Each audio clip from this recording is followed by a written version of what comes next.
afternoon. Happy Friday. This is Sean LaBelle of the Dekker Hewett Group.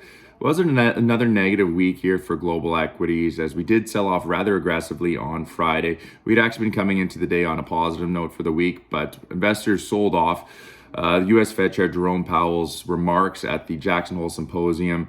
He doubled down on his hawkish stance, just simply saying that 1 month of lower than expected inflationary data doesn't make a trend. We spoke quite extensively to that in last week's Market Watch Weekly.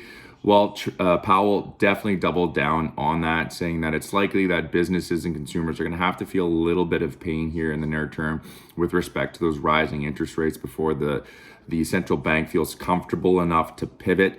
They will want to see a few months of lower than expected inflationary data to really reassure them that these higher rates are now definitely drawing down on inflation.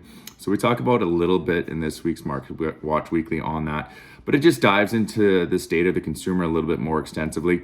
Despite what you might be reading in the news and everything like that, the consumer is still on relatively strong footing. You just got to look at the labor market along with retail sales. We talk a lot about some of that data in this week's Market Watch Weekly.